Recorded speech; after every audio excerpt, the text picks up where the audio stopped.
मी taxi चालक होतो। माझा जन्म एका गरीब कुटुंबात झाला। 5 भावांमध्ये मी एकटाच जिवंत होतो। शाळेचा चेहरा मी कधीच पाहिला नव्हता।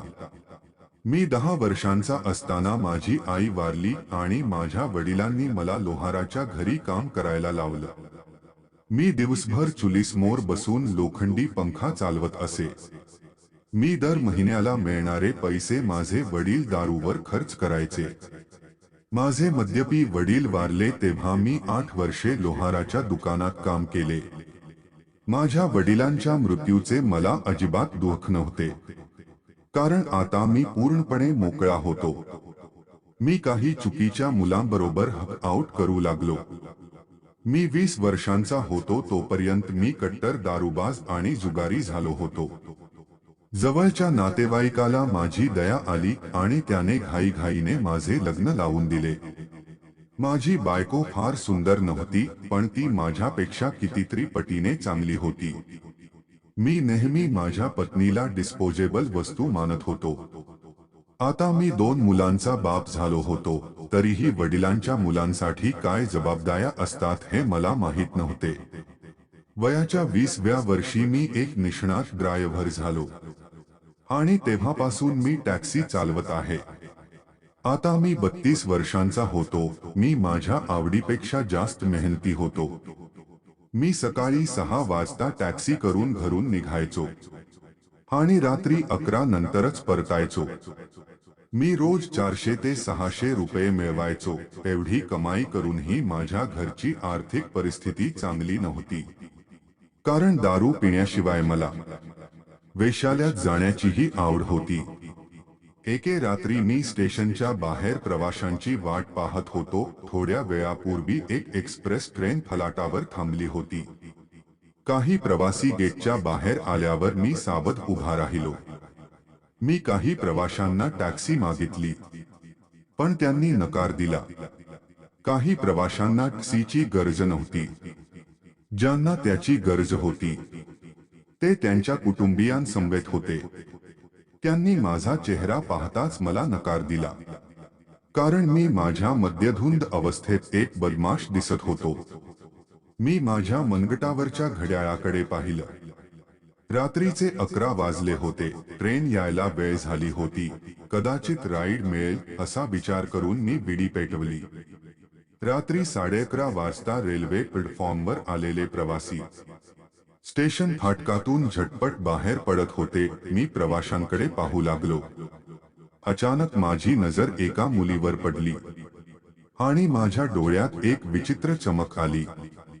मी पटकन त्या मुलीकडे धावत गेलो आणि तिला विचारले, मॅडम, तुम्हाला टॅक्सी हवी आहे का?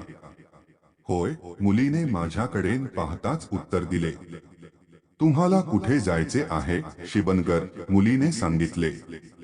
चल जाऊ म्हणत मी मुलीच्या हातातून बॅग घेतली।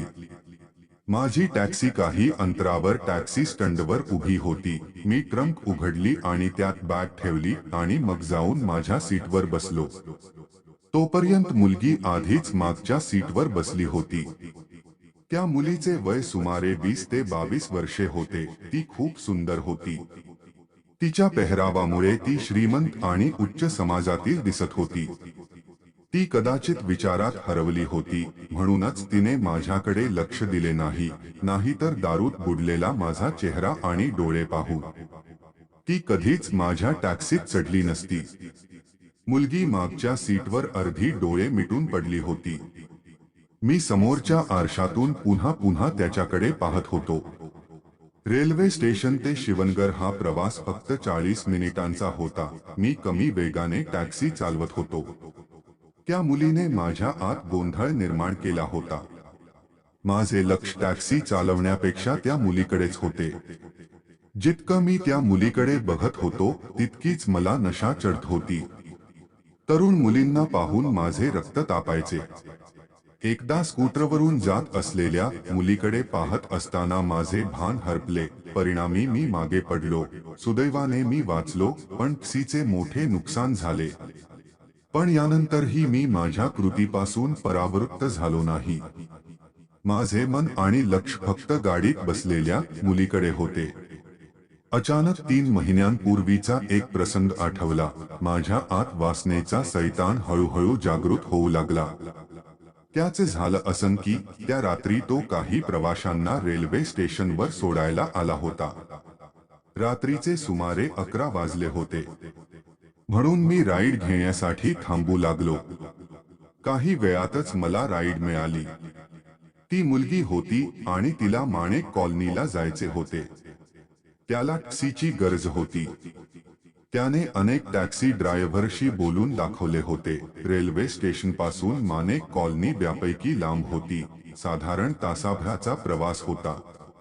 बहुतेक टॅक्सी चालकांनी रात्री इतक्या लांब जाण्यास नकार दिला.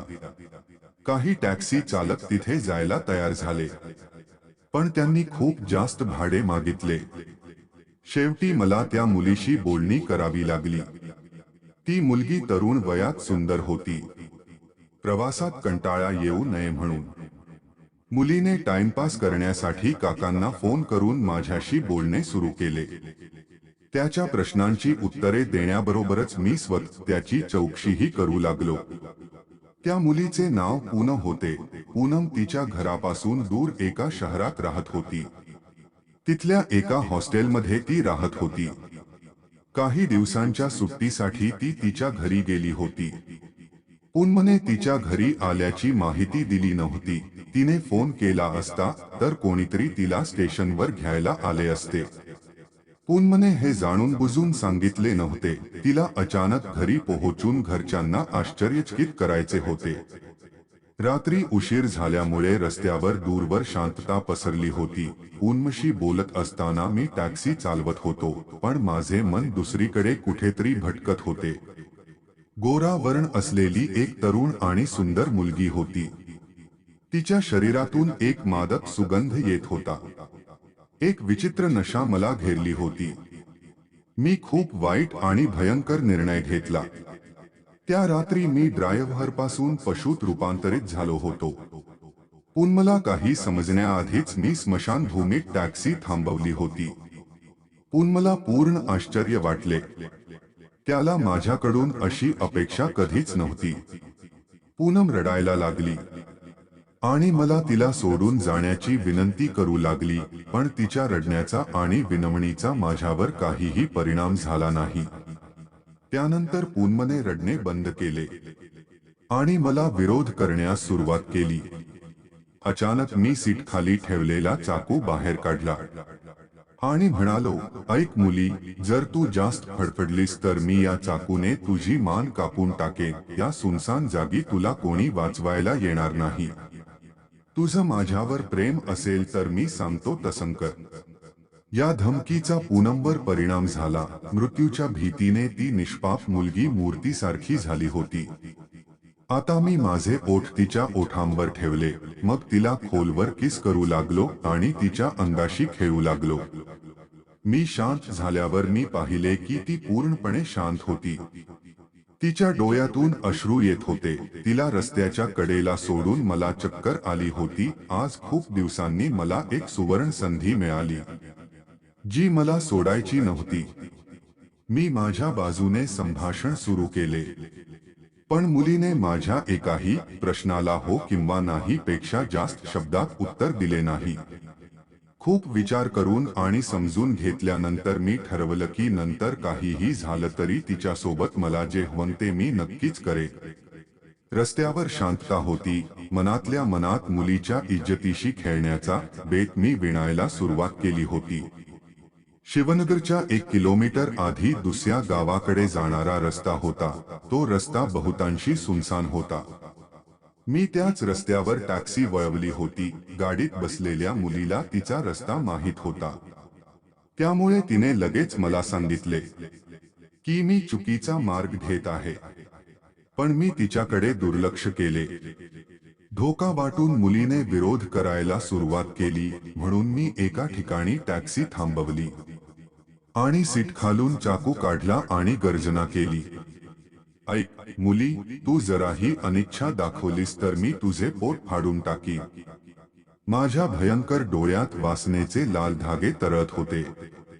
मी मुलीला धमकावले आणि तिच्यावर वार केले, तर मुलीने मला इतकी लाथ मारली की मी बेशुद्ध पडलो. दुसऱ्या दिवशी शुद्धीवर आल्यावर मी स्वतःला हॉस्पिटलमध्ये पाहून धक्काच बसलो. माझे संपूर्ण शरीर वेदनेने दुखत होते. काल रात्रीची दृश्ये माझ्या मनात चमकत असताना माझे संपूर्ण शरीर थरथर कापले. काल रात्री तो नक्कीच शिकारी बनला होता, पण यशस्वी होऊ शकला नाही. कारण काल रात्रीची मुलगी आधीच्या मुलीसारखी कमकुवत नव्हती. ती मुलगी बॉक्सिंग आणि कराटेमध्ये पारंगत होती. तिने मला खूप मारले होते. मुलीने मला माझ्या पायात जोरात लाथ मारली. त्यानंतर मला भान राहिले नाही. मी दवाखान्यात कसे पोहोचलो, कधी पोहोचलो आणि मला कोणी पाठवले याची मला कल्पना नव्हती. डॉक्टरांकडून ही बातमी ऐकून मला जीव गमवावा लागल्यासारखे वाटले.